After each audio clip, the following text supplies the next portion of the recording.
This is where we hold them! This is where we fight!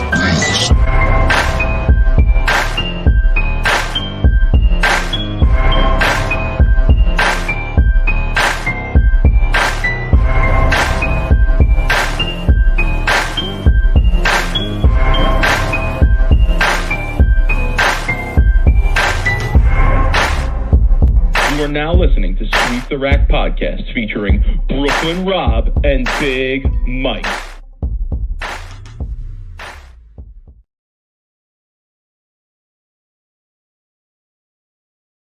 Rob, what's good, homie?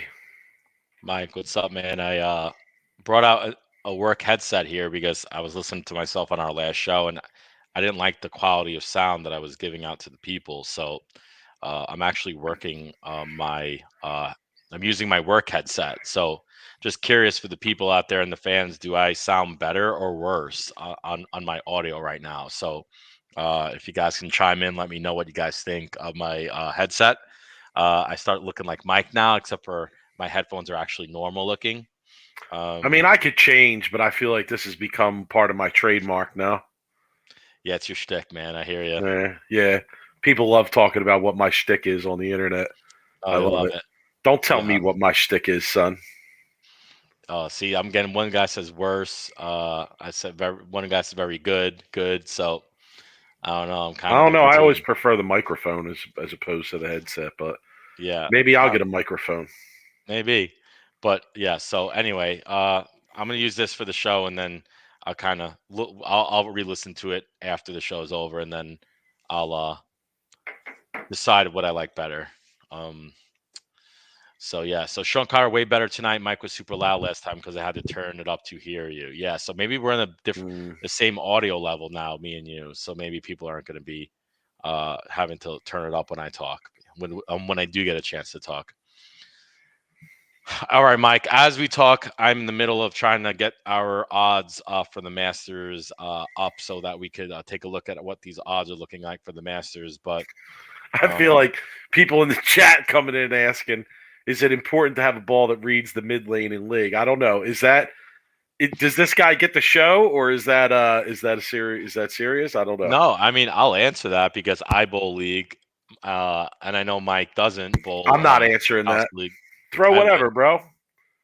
No, that's not necessarily true. See, I think the ball you throw on a house shot is a lot depends on if you want to strike more or strike less. You're going to strike a lot if you're, around the 215 higher average on a house shot.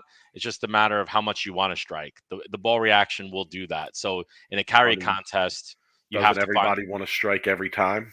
It does, but on a carry contest, it's the trick is to find the ball that's going to carry the most. Honestly, I'll tell you one thing: if your ball ain't hooking in the mid lane on the house shot, just take a step right.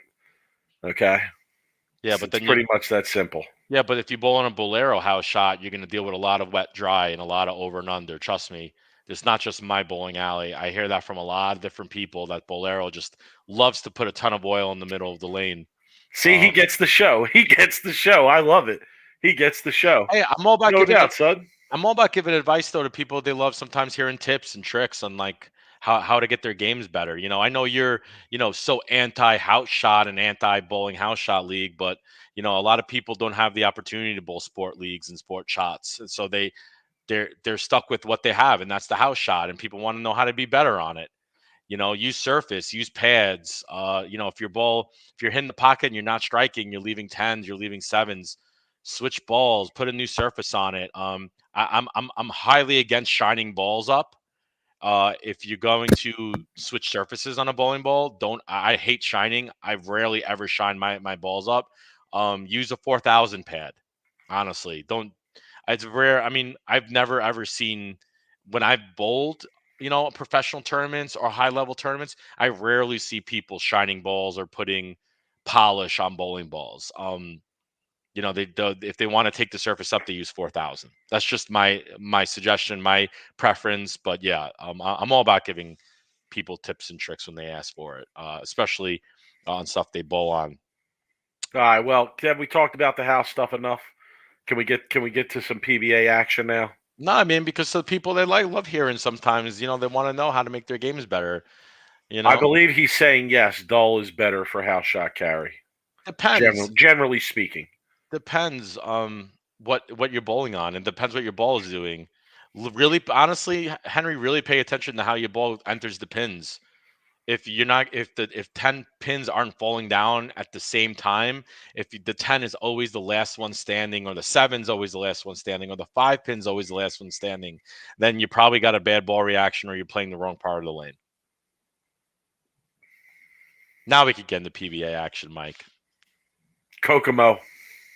Aruba, Montego. Ooh, I want to take you to To the Bermuda, Bahama, come on, pretty mama, to Key Largo, Montego, baby, why don't we go to the Kokomo? We'll get there fast and then we'll take it slow. You gonna hit the high note? That's where we wanna go. Way down in Kokomo. If I Damn, bowled Mike. this tournament, first of all, what do you think? I don't know that song. Come on, I'm an 80s Dude, baby, you got the baby. voice, your voice between Fergie and Jesus, by the Thank way. you. I appreciate that, man. You I'm know the voice. I'm how the voice of a generation. I'm the songbird of a generation. Uh, someone's but putting that in their ringtone, you're singing. yeah. That's what up, man. But listen, if I was bowling that tournament, I swear I would not be able to get that song out of my head. Would not be able to get that song out of my head. Very, very strange coincidence there. But good bowling tournament anyway. Good And it's funny, like Kokomo, Indiana is probably the complete opposite of actually of where wherever the Beach Boys were singing about in that yeah, song. which I don't even know where, but um, Probably. Uh, but yeah, listen, great proprietor. Shout to Dave Small, oh, small, dude, right? small coming in big. As I I always mean, say, yeah, so hosting multiple events, he's really into bowling. We ought to reach out to him and try and get him on the show. He seems like he'd be an interesting guest. Uh, but yeah, shout to him. I mean, these events have been really good. A lot of extra action for people to watch. Bowl TV only, obviously, but I think most people are on the Bowl TV train at this point and able to watch. So. What do we want to do first, Rob? We're going to run the ladder first, yeah, Kokomo. run the ladder. But I want to talk about the ladder real quick, Okay. because I put out a tweet and I felt like this was worth talking. Um, I'm really sick of these Friday. What is it? 7:30 Eastern Standard Time? Where the Mm, ladder started, or was no, it it started 6:30? it. Started it. Six Yeah, thirty. 6 or 6:30. Yeah, It was 6:30. it was 6:30 p.m. Eastern Standard Time. Um, I'm sick of that time, Mike. I'm on the West Coast. A lot of people are on the West Coast, which means the step ladder starts at 3:30 p.m. my time. Okay, Mike. By the time I finish work, get home, do what I need to do, I have to take the dog out, right? Whatever it is, right? I'm literally home by probably what 5 o'clock, 4:30. By the time I actually like finish up what I'm doing, I mean half the tournament's already over. I'm talking like the ladder. Like, I mean, what does it take? A half hour to bowl a ladder match? So they're already in the finals by an hour into it. I don't understand why they set their own schedules, Mike. Like, this is not just like something where they're handcuffed on a Fox TV deal or handcuffed on whatever TV deal. This is a stream that they pick a stream time. They understand this is Bowl TV. This is the PBA. They understand it. I'm not saying they start at 8 p.m. because that might be a little bit too late. But why don't they just have a Saturday or even a Friday late night? Maybe start at 8 p.m. Let the people on the West Coast get home from work at least. I don't understand that start time. It pisses me off because here I am in the car watching, and it's just like, dude, Dangerous. like That's dangerous. Shouldn't be doing that. I know, but I'm just saying, like, Nico's it's Nico's arguing with you. He says that they need the extra travel time. maybe. So start it a Masters Friday. practice started today, so only Dude, one day before practice. I get it. But start Friday at 8 o'clock. Why are you starting it at 6:30? Start it I at mean, 8. to me, the answer has to be logistical. I would imagine it has to be, and I can see it from both sides here. Totally, I totally understand where you're coming from, especially in today's environment where it's really hard to not know who the winner was, right? Like you try and stay off social media, et cetera, but it's hard. Even on the East Coast, it's kind of early, but I can see it on the other side too, because really, like, once it's done, it's up, it's posted, it's in the archive. You can go back and watch it. So it's sort of on-demand viewing, I would say, at this point. I see it from both sides here, but I think if we were to get an answer to why it is the way it is, We need Flanagan. but it's probably a logistical thing. I mean, think about it. Like, after they're done the broadcast, they got to break all the equipment down. They got to put everything away, pack everything up. The trucks have to be packed up. Like, if you're not, I hear you, but Boo-hoo. if you're not ending the quote unquote show until, let's say, 10:30 or 11 o'clock Eastern, that means they're probably not done working until 1 or 2 in the morning. I mean, that's a lot. That's a lot to ask. So Look, I'm just saying, someone who I'm on the West Coast. I can't watch a live step ladder at 3:30. I get it. Look, I don't think it's going to change. I'm just saying it's frustrating for me that even if they started it maybe an hour later, 7:30 East Coast time, so it maybe started at 4:30, I think to me is the ideal time. That is the ideal time. Like, even the baseball games, they start at 7:30 Eastern Standard Time. And for the West Coast, it starts at 4:30. That would be my only, if they would start an hour later for the West Coast people to actually get home from work and maybe turn it on or whatnot. That's my only ask. It's not a big deal. But let's run the ladder. That was my only. So you missed the first match I did miss the first match, yeah, because and of this. I didn't That's go. what you wanted to tell the people. Well, I did miss the first match. I wanted to watch because I had money invested in this step ladder, and we'll talk about it. But I wanted to watch it live. When you have two bowlers that are on really good odds, I want to watch this live. I don't want to hear from people from text messages or have to go rewatch it. So yeah, I missed the first match because the time was too early for me. Okay. First match was Graham Fa versus Matt Ogle. You want to give your thoughts first? You want me to give my thoughts? I didn't see it. I told you. Oh, that's right. I'm sorry. I'm waiting for you. This is your match, man. I know the match was like 212 to 206. I know the Okay. final score. So this is going to be my theme throughout this whole for the first 2 matches of this step ladder anyway. And I know this is probably going to piss you off because I'm raining on your parade of having money on Matt Ogle with a huge payoff. But Matt Ogle, nice run, great tournament, but he got lucky. He got really lucky to win these 2 matches. Okay. I mean, I'm just being honest. All right. Call me negative if you want, people out there, but I'm just being honest. He got very lucky. Let's discuss why. And I'm going to talk about this match and I'll talk about the second match. In this match, he got very lucky because he tried to give the match away. He gets up in the 10th frame and opens in the 10th frame. Throws what I recall was probably his worst shot of the game in the 10th frame. Okay. And then Graham Fa gets up and throws what is a pretty good shot, comes in a little bit behind the head pin, and leaves basically like a messenger takeout half 7-10. Right. Very fortunate. Matt Ogle, very fortunate in the first match is how I felt after that match was over.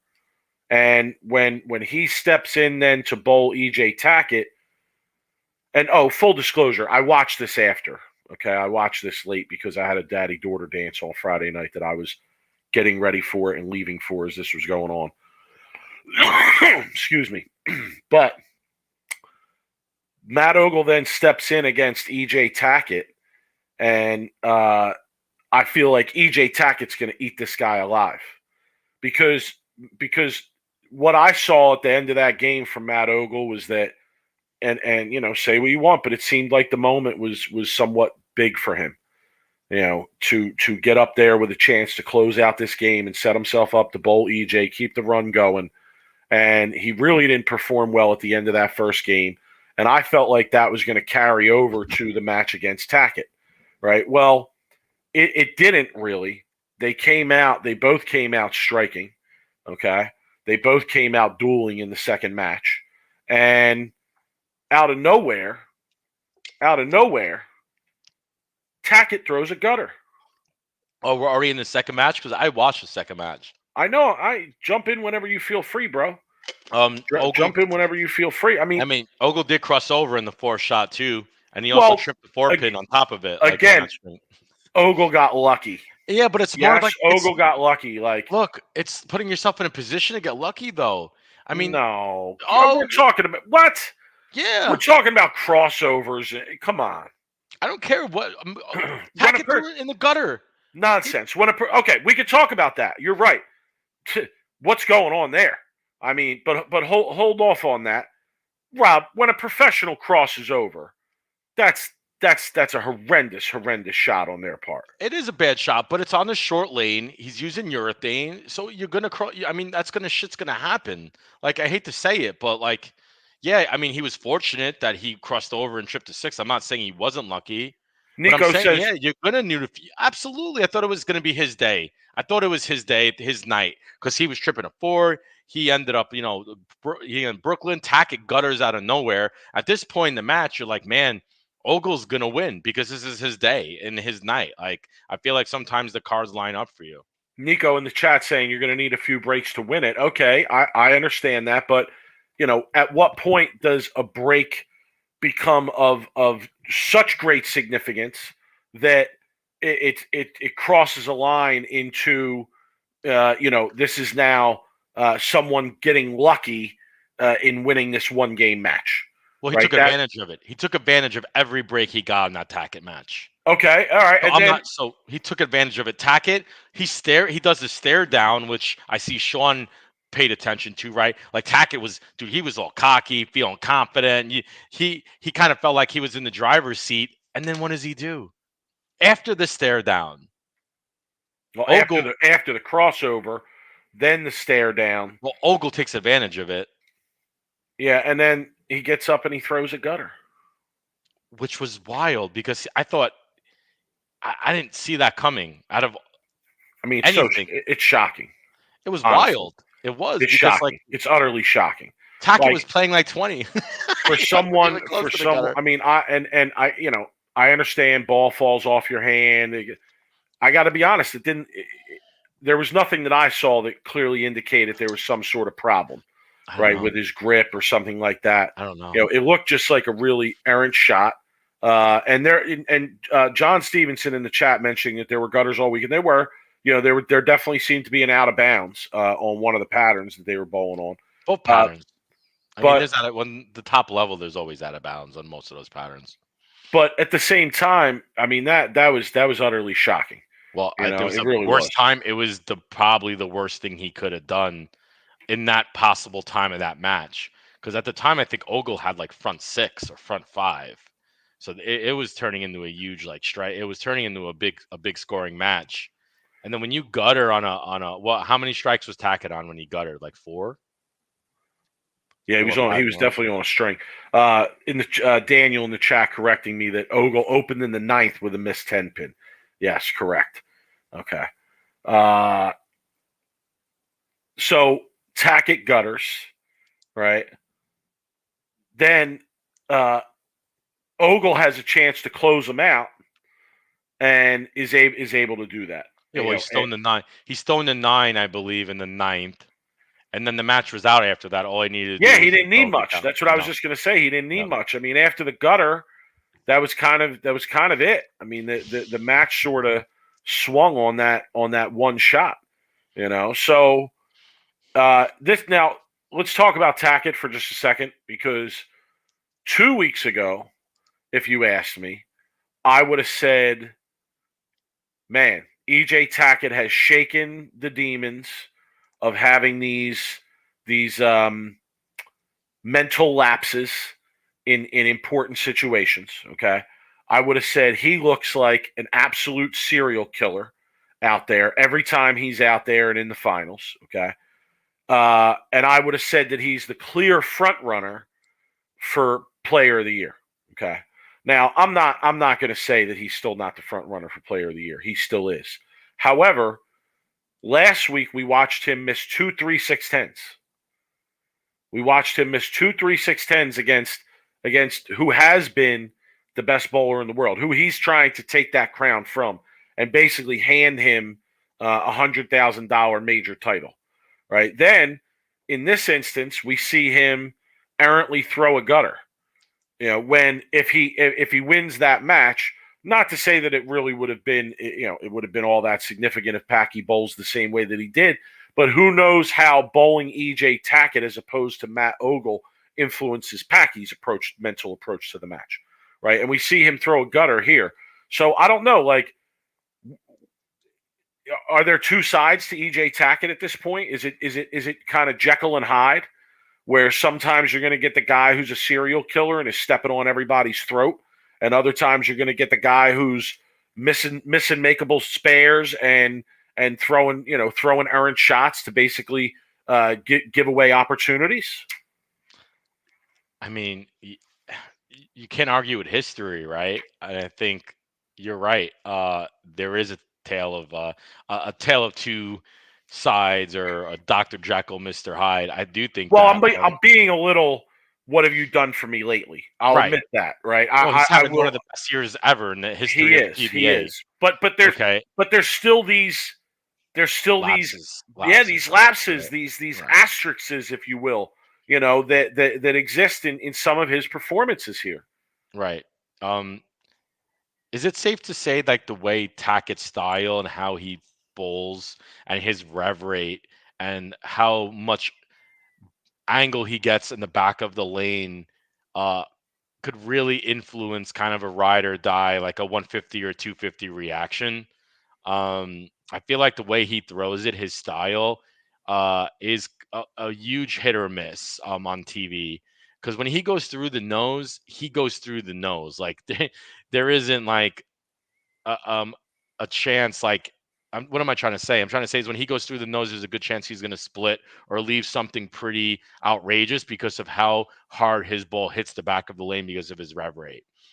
So there is, to me, a huge, uh, you know, 250 more 180 type reaction. Either he's got it and he wins, or he's, gonna not shoot a big game, or he's gonna shoot like a 160 or 170.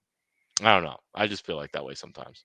All right, no, I mean I agree with you about his style being a Right. very aggressive style. It is. That's probably going to produce swings, right? Sure. Is the word that I would use. But my issue with your analysis there is that, in these instances that we're talking about, he's already made the finals. He's already in the finals. So he's already bowled well on whatever they're bowling on, and it's on the end of, no, I'm going to whack him, more so than, no, I'm not going to bowl that great. It's more so the 250 reaction than the 180 reaction, right?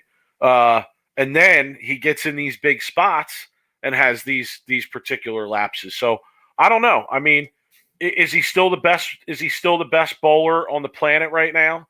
Probably, yes. Is he still the favorite for Player of the Year?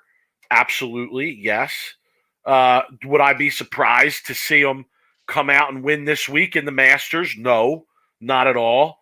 But it's just interesting to me. It's an interesting storyline because, again, it's sort of like a roller coaster, Jekyll and Hyde type thing with him, where for a few weeks it looked like, oh my God, he's going to win more than half the tournaments this year.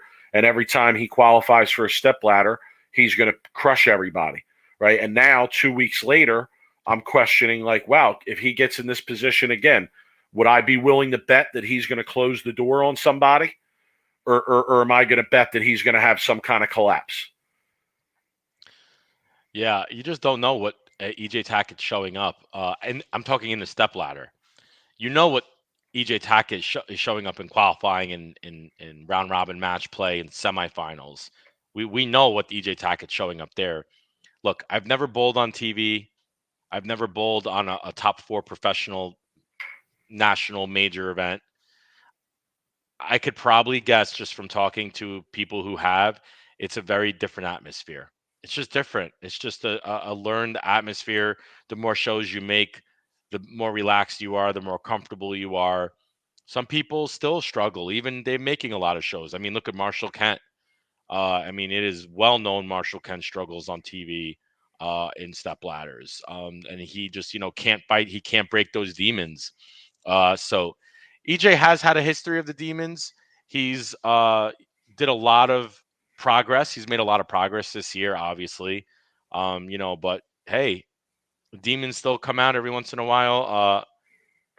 But the more every show he makes, every match he bowls in a step ladder is just going to be better for him. It's going to make him more relaxed. He's going to be more calm, be able to make better decisions. But yeah, his style completely aggressive, Mike, and I'm all for it. I love his style. Charlie Tapp, our guy in the chat, a lot of the great ones had 50-50 TV records, some much lower.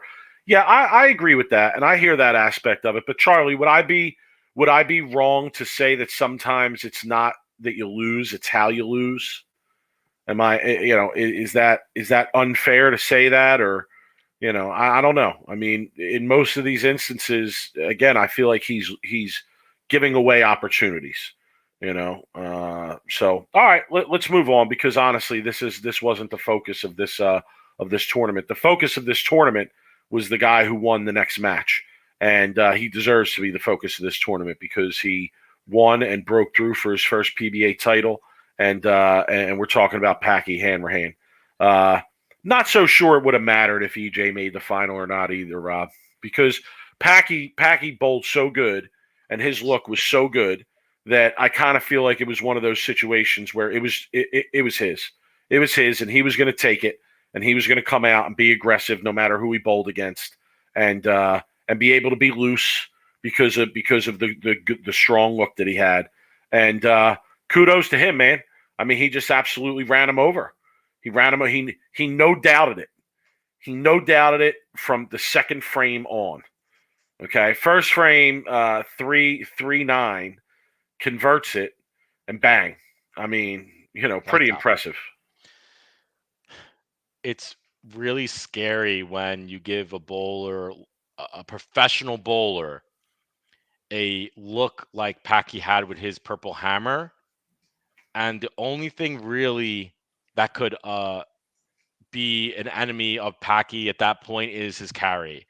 And when his carry looked the way it looked in that final match, you're unbeatable to a certain point. I watched those pins falling down, and I was very highly invested in that match, Mike. And I watched every ball, and I said to myself, the only thing that's really going to hurt Packy in this match is if Packy starts to lose carry. Yeah, if he's 7-10s, 7 pins, or he's 6-8s, flat 7, maybe the FA match maybe hopefully carried them down a little bit, and after his first shot, I'm like, oh man, he doesn't really look like he has a good look. Maybe, the carry down is the worst thing that could happen to somebody using urethane. And I was hoping that was the case because obviously I had money on Ogle. Rob had $5 on Ogle to win 400. Yeah, I was so excited. Just so we're clear. So I had a $400 and I couldn't hedge. Thanks, Bet Rivers. I really would have hedged that and put 200 on Packy. And either way, I would have came out of a $200 ahead. But Packy, every shot he threw in the pocket, the 7 didn't even look to stand. I mean, you want to talk about a perfect ball reaction? Watch Packy's match in that last match. I don't think there was one shot where I even thought that he was going to get a bad break. I mean, it was like bang, bang, bang. It didn't really matter. I mean, Ogle had zero chance. And Ogle wasn't bowling a bad match either. I think Ogle was bowling like a 220 or a 230. He had a couple of bad shots in there. Baby split that he made, which was, really impressive to make a baby split in general, especially in that pressure. Anyway, shouts to Packy, man. Previous guest. We talked to him, I think, in 2020 when the World Series of Bowling was going on. Not a lot of people knew about him. You knew about him. I know he was kind of a young bull at that time, a rookie. Keep grinding, Pack. Started really late in his career as a bowler. I think he said he started bowling at like 15 or 16, which is crazy. Yeah, can I tell the story behind that? I put it out on Twitter, but I'll tell it here in a little bit more detail. There was a kid who bowled for me in high school. His name was Jason Suzuki, Big J. I appreciate that. He's like 6'8" or so, really really tall guy if you know him from around the area. And he bowled for me in high school, really accomplished high school bowler. And he decided to go to Wichita State, not only to try and bowl there, but also because he wanted to get his engineering degree, and they had a pretty good engineering program there. Very, very intelligent young guy. So he went to Wichita State, and I talked to him, when he was out there in the beginning of his experience out there. And he told me about his roommate, and his roommate was a kid from Massachusetts, a two-handed lefty who had just started bowling like his sophomore year of high school, but was pretty good and had some talent. And his name was Packy. That's what I remembered, that his name was Packy. And I said, oh, all right, no doubt, I'll keep an eye out for him, and I would check in on the Wichita website and, kind of see what was going on with the team and the rosters and this and that. And I got to say, like, Packy went from being a walk-on at the greatest college bowling program in the world, okay? And when I say walk-on, I think everybody knows what I mean, but if you don't, like, going to Wichita State as an unknown bowler with no resume, no, like, major national accomplishments, no, right, Rob? I mean, do you want to speak on that? Like, it's like going to Alabama and being a 1-star recruit or 2-star recruit. Like, your chances of ever getting on the field of play for them is probably less than 1%. Yeah, I was in high school a standout junior bowler, and I really believe if I would have went to Wichita, I probably wouldn't have started. Um, I really think that it's a program like you have to be in like the junior spotlight at a certain time to really, but their tryouts too are really harsh. They have a really harsh tryouts as us did. Sorry, I can't talk. As we did at Saginaw Valley had a harsh tryout. But they had even worse because they were putting out like all kinds of hard patterns for like almost like an 8-day or 5-day tryout. So I remember bowling JBTs when we were on the younger side, and there was an older guy named Jim Tomek Jr. Okay. yeah, And I know. Yeah, of course. at that time, Jim Tomek Jr. was like one of the best bowlers in the Northeast region of junior bowling, like one of the best JVT bowlers, etc. And I remember that he went to Wichita State and never made their team. And I remember thinking to myself, like, man, if that kid went there and did make the team, and I've seen him throw it and seen him bowl, like, they must have an absolutely ridiculous standard for what they're looking for, right? And he's not the only one over the years that I know or who has gone to that school, and really good players with a lot of talent, and haven't made their team. And Packy went there again as a walk-on pretty much, and ended up making their team, ended up being a major part of their team. And I was super impressed by that. Then he shot 899, I believe, at North Rock at one point at some like local tournament there, right? And I remember that. And then he came out on tour, right? And that's when we had him on, because I was aware of this kid from Wichita State, and I'd been following him for a little bit. And yeah, listen, he came out on tour, has been grinding on tour for a couple of years, and broke through and got to the point where he got this opportunity and made the most of it. And now he's a PBA champion. And as I said on Twitter, he deserves mad credit for grinding his way through different levels of the game to get to this point. So let me be one of the people to say congratulations. And the question now becomes, can he parlay this into more confidence, better performances on the regular, more wins? A couple weeks ago, Rob, I said that I've noticed how a lot of these young guys are struggling to break through. A lot of the non-established bowlers are struggling to break through and make themselves a regular part of the conversation. And now Packy's another guy who breaks through that ceiling and wins that title. But are we going to see further performances from him like this going forward? I think it's hard as a lefty these days on the PBA tour to be winning more than 2 titles a year, the way the left side's been. That's the point. It's hard. That's the point. I mean, you can't. It's almost like you can't judge with the left because it's tough out there. Left's tough, man. Justin, appreciate the $2 donation. I don't know if he donated or if that's his name, Justin, $2. But he's asking me if the troublemaker looked good. You know, I just was shitting on the marketing of the bowling ball. I don't know what the bowling ball is actually good or not. I was just shitting on the fact that they're promoting it for two-handers. Is DV8, is their next promotion going to be a lefty bowling ball where only lefties are, Lefty this two-hander. a lefty? Well, this just is just a ball for great for left side. Anyway, so yeah, I don't know if it's a good ball or not. I was just shitting on the marketing of it. But just a sick performance from Packy. He led for a huge portion of this tournament. I mean, going into the last round, he was hundreds of pins ahead. It was just a dominant performance. Well, he averaged 230 consistently the whole tournament, and he wasn't bowling big games, but I think they said his low game was like 195 or something like that. And like, talk about just a consistent. And hey, don't forget too, the format completely helped Packy.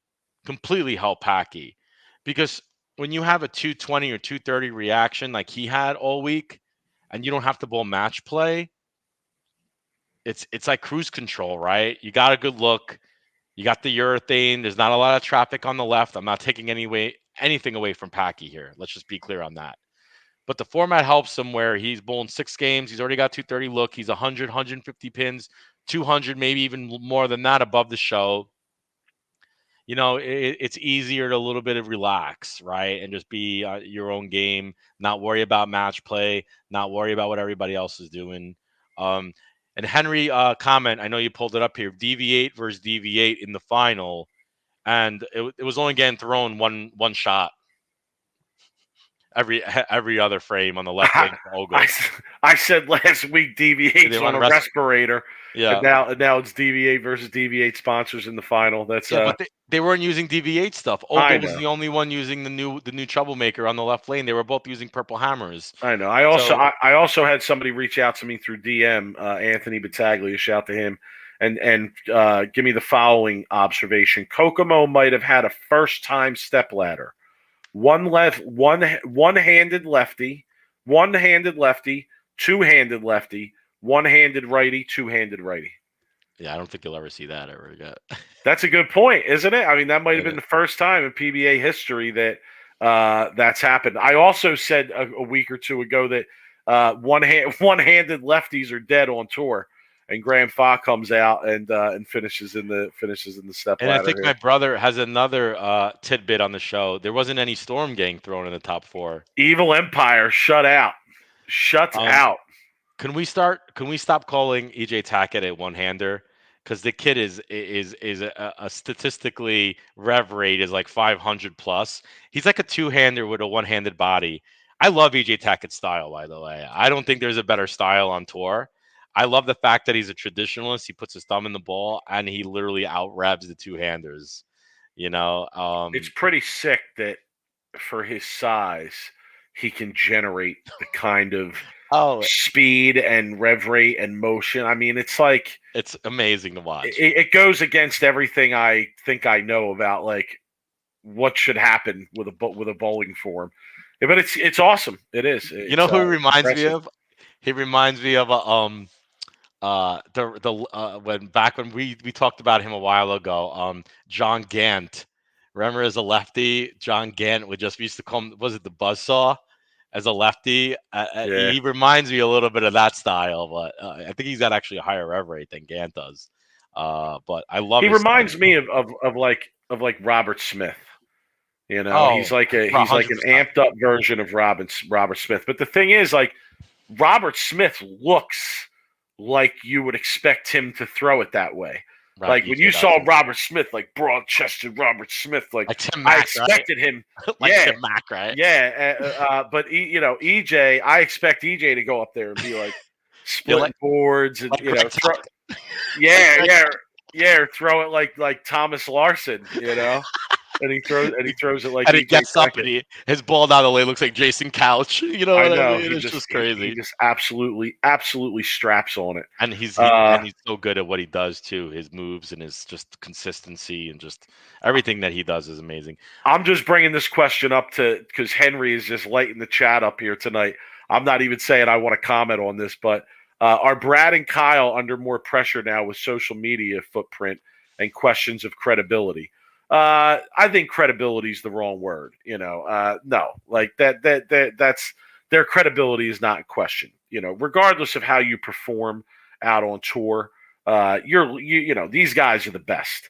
So Believe wait, me, and so their what is knowledge levels of things are just off the chart. So so Mike, what is he credibility, saying? Is no. it just because they're not having a good year? You don't Yeah, he's kind of saying, I guess, since they have such a big YouTube social media following, presence, just too much pressure on and them. they're not performing very well, are people going to start to question their credibility as No, as dude. a source for bowling on the internet? And Dude, I there's would say no, no, not at because all. they could bowl at the highest level. You know what they know what they're doing. They're very bowling IQ intelligent.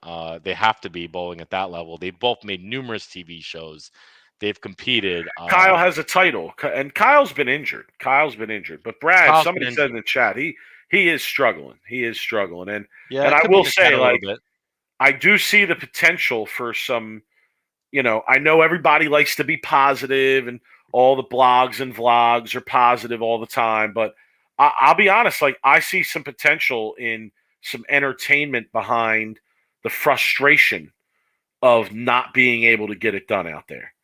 I do. Like, I see their frustration, and sometimes watching their vlog, I wish they'd let it come through a little more, because to me there's a lot of entertainment value in seeing that frustration and seeing the negative side of the mental piece that goes along with competing at this kind of level. But I know everybody, I understand everybody wants to keep it positive. All right, let's do our awards for the week, Rob. Yes, sir. All Let's do right. our So awards here. let's ride. Let's ride, Mike. Let's Let's ride with, ride. not ride with. Yeah, because All we've been right. only talking about my ride with. Because really, Ride with was it's easy. Packy. Ride with, It's yeah. I Packy, mean, right? It's only right. one That's the obvious right choice. answer. But I'm gonna go Sean Lavery Spar.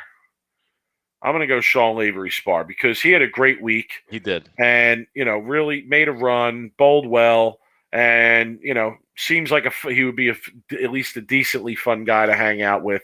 So I'm gonna go Sean Lavery Spar. Yeah, me too. I think that's a good one. And I think Anthony has been bowling better than Sean. So I think Sean to come out of it a little bit finally ahead than Anthony. I think he also is a brother who bowls on tour, is a little bit of, hey, Anthony, like, I'm still here kind of thing.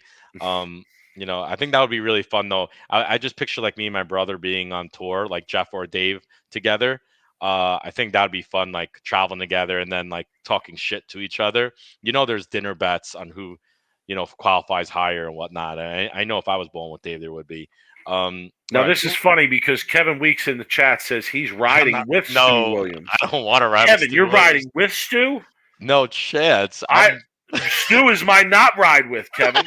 I wouldn't want to ride I'm with serious. You want to see my notes in my phone? It's right here. Stu is my not ride with, Hoss. I'm sorry. Like, when I saw that it was in fourth position, and Rob, you could attest to this, going into the last block, I bet on him. Yep. I threw a somewhat significant amount of money on Stu. It's the biggest bowling bet that I've made this year. I'll say that. I agree. I threw Being your a bookie. somewhat Yeah, being my yeah, bookie, I this. can vouch for that. And I was like, you know what? He's going to do this. He's going to bowl well. He's going to come out this last block. He's going to assert himself. He's been bowling well all week. He's figured them out. He was using some different looks that other people weren't using, and he had his worst block of the week by far, and he fell out of the show. And my bet was dead in the water. And listen, I got love for Stu, no doubt. I watch their content. I appreciate their contributions to the content world and whatnot. But yeah, like, that was tough to watch. I'm not gonna lie. I'm not riding with him. He cannot be in that great of a mood, Kevin, after that last block. Yeah. I picked this gentleman before not to ride with for numerous reasons, but I'm not riding with Sam Cooley this week. Lost in the tiebreaker to get into the top 24. And I can't imagine how quiet that ride would be with Sam Cooley. Not only did he Be lose quiet anyway. I know. Not only did he lose a tiebreaker in a match against the top 24, but he's also a really quiet guy. So I can't imagine that ride being me just staring at the console in front of me with just silence. I You read know. about this room. I forget where it is, but it was an article in the New York Times about this room that scientists created that is the quietest place on Earth. Oh, that makes. And Oh, I can imagine. it's so quiet. This is wild. You can Google this if you want. It's so quiet in this room that you can only spend 30 minutes in there at a time because it's so quiet that you can actually like hear the inner workings of your body, and Oh, it dude. begins to affect your mind, right? Yeah. And that's how quiet the car ride would be with Sam Cooley after Oh this my week. God. That sounds like a torture method they could That probably use. every half hour you'd have to pull the car off the highway and get out and hear some regular sound and be in the regular world and be like, all right, okay, I'm here. You I know, know that's wild. I don't even want to think about that. I spent literally a minute in Alcatraz. They put you in the cell and they shut all the. It's the darkest thing. I couldn't even take it. I had to put the phone on. I can't imagine quiet. Um, okay, Milk Carton. Let's go to Milk Carton. Um, this was a there's hard one. only there's only one choice for Milk Carton though. No, I kind of always pick this gentleman when I don't have anybody to talk about when Milk Carton. It's Grand Um, Fa. I didn't pick Graham Fa. All right, who you got? I picked Oscu. Okay, okay. That was my Oscar. Just I don't know, Mike. I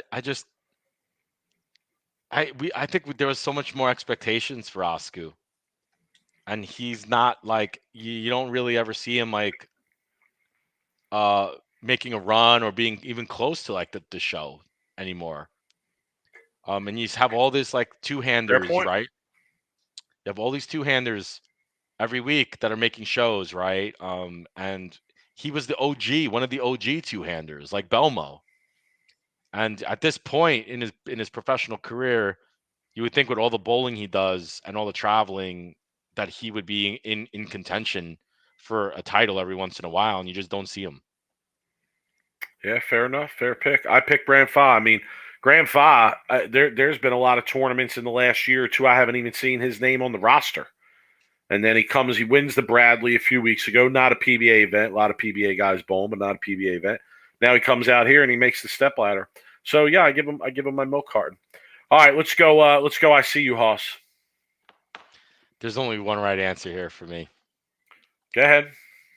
I see you, Matt Ogle. I see you almost cashing in at plus 8,000 bet for me, 80-1 odds, and he makes a run on the step ladder and gets to a title match where if I was to bet going into that match after what how he bowled against Tackett, the breaks that he was catching, how he had those lanes figured out, I would have bet on Ogle to beat Packy in that last match. For me to be even in that position to win a $400 on a $5 bet on an 80-1 shot, underdog, long shot, Matt Ogle, I see you, Haas, man. Keep on, my dude. Tom Hess, that's a good one. Brandon Runk, that's a good one. My I see you, Hoss, has to go to Andrew Hall. Andrew Hall from PTQ. Massachusetts. PTQs. I've bowled next to him at a couple tournaments, a couple great TAC events, and a couple Doug LaCory events. And yeah, listen, I mean, obviously the kid's playing. Doesn't have the most impressive game to me.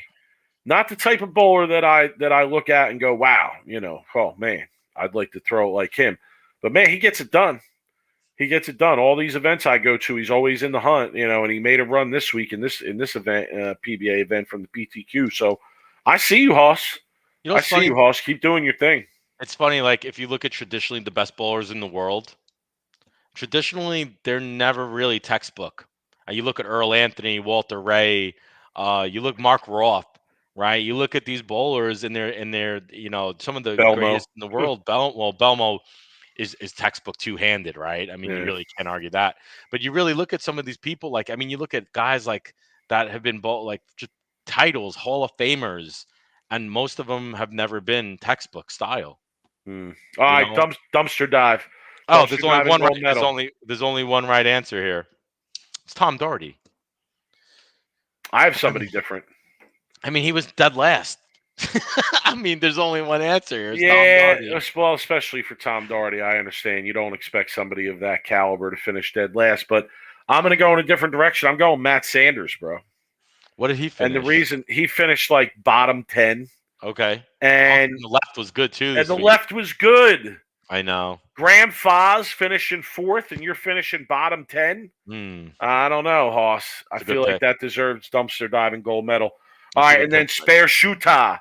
Spare Shuta, I'm giving to our boy, Bill, because God knows how many spares and splits he made throughout this week. He's one of the better spare shooters on tour.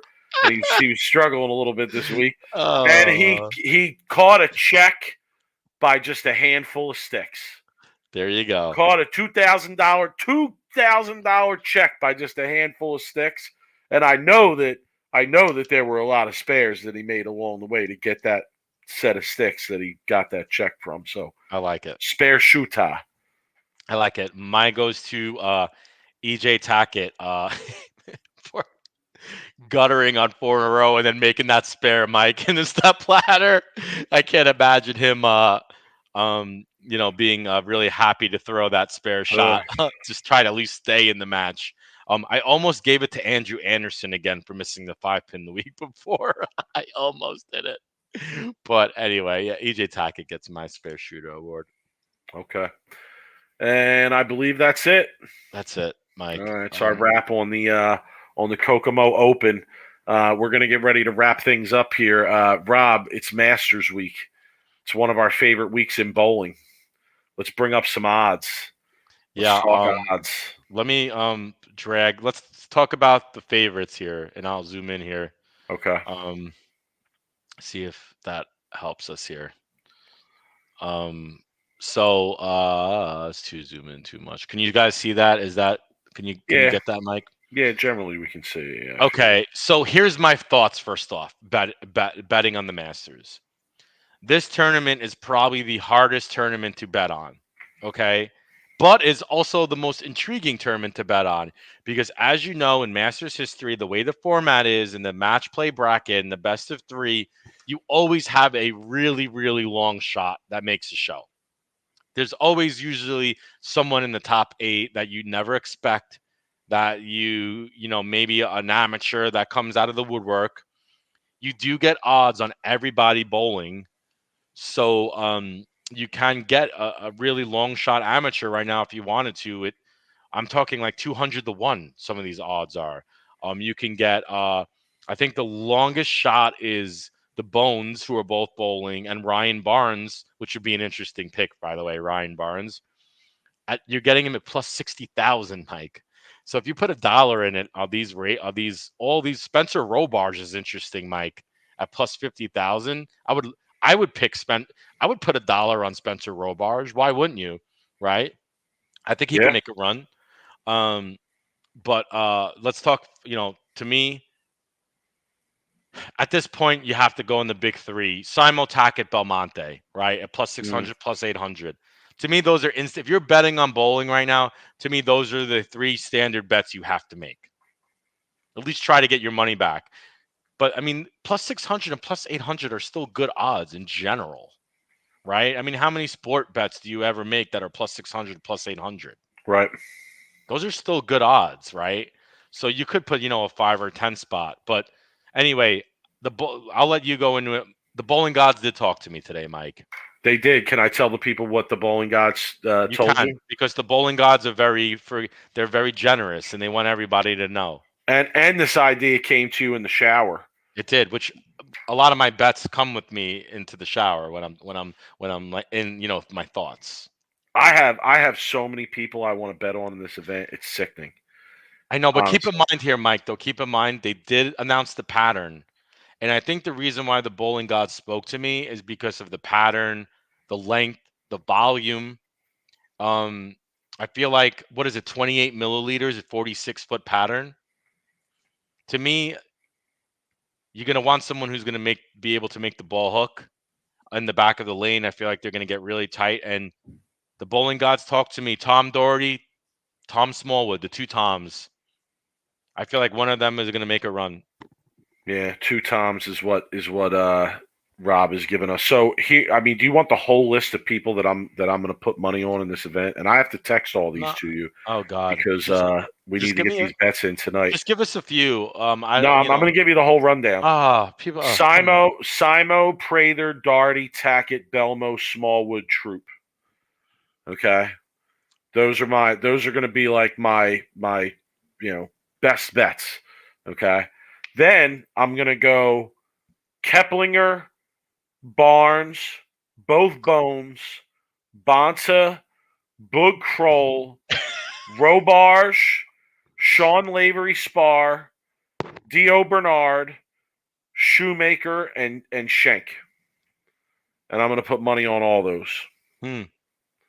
Because, I feel like a lot of those young guys could possibly make a run and win this event. We have seen that numerous times where these young guys come out and make a run in this event and win and go on to win this event. So here's an interesting. I gotta get these bets text to Rob before the end of the night here, so we got to wrap this up. So here's Ryan Barnes. Ryan Barnes. Yes, Nico in the chat asked me to clarify. Here's an interesting pick, Mike. Dallas Leong. Okay, great bowler, rookie on tour. I think a lot of pressure, or not pressure, but there's going to be a lot of guys who are consistently in the PTQs every week that are not getting in, that because they're really hard to get in the PTQs in an 8-game set, that are going to maybe shine a little bit in the Masters because they're able to bowl. And then once they get in the match play, it's anybody's ball game. So I like Dallas Leong at plus 50,000. I know him. He bowls in the Vegas area, great bowler. So guys like that, I would look for young kids who can make a run, like Spencer Robarge. Zach Weedman is a good one at plus 40,000, right? Like, I mean, these are huge odds, Mike. These are huge odds. I mean, you could put $1 or two and make, $3-4 grand. It's just crazy. Anyway, you could get real crazy. Just start putting $1 on every one of these guys and hope somebody makes a run. But yeah, this is an interesting tournament. I put on Twitter, this is my favorite tournament of the second favorite tournament of the year. The U.S. Open is always my favorite. I love the format. I love the entertainment factor for the match play. I love the shot is always fair. They're always tough. I do think it'd be interesting to see though. When is the practice session? Is that tomorrow? It was today.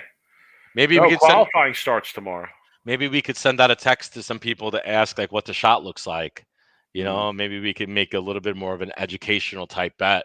I'm not sure if anybody's going to help us though. So yeah. Anyway, that's my thoughts. Now I wonder, like, should I save some of my bankroll because is Bet Rivers going to offer as the week goes on and this guy's matched up against that guy? Are they going to offer odds on these individual matches? Because if that's the case, my God, you might have to take off all week, Rob. We might need you working from home off the reservation. Rob works on an Indian reservation, so he can't bet while he's at work. So we have to get all these bets in the morning before he leaves. Okay.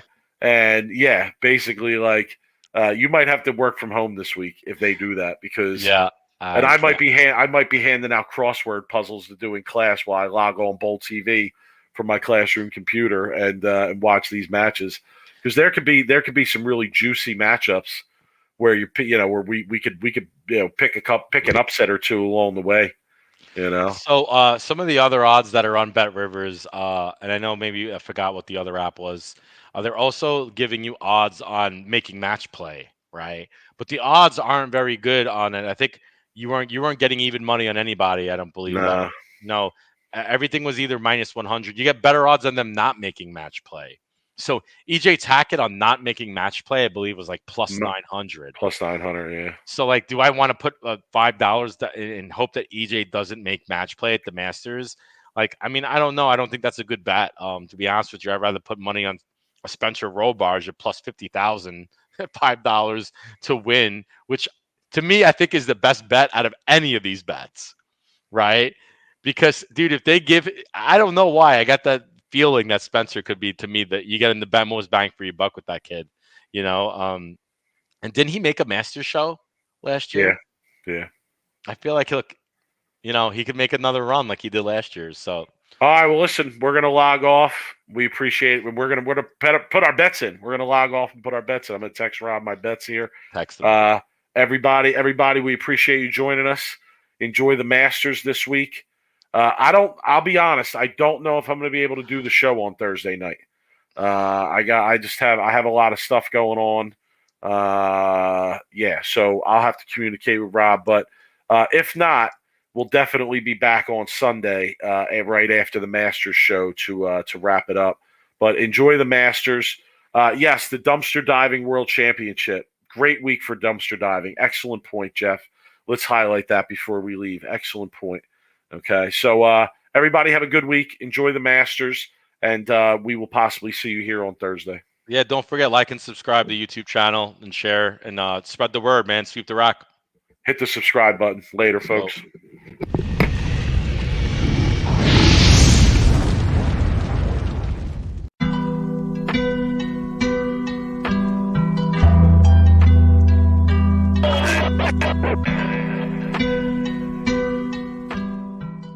You are now listening to Sweep the Rack podcast featuring Brooklyn Rob and Big Mike.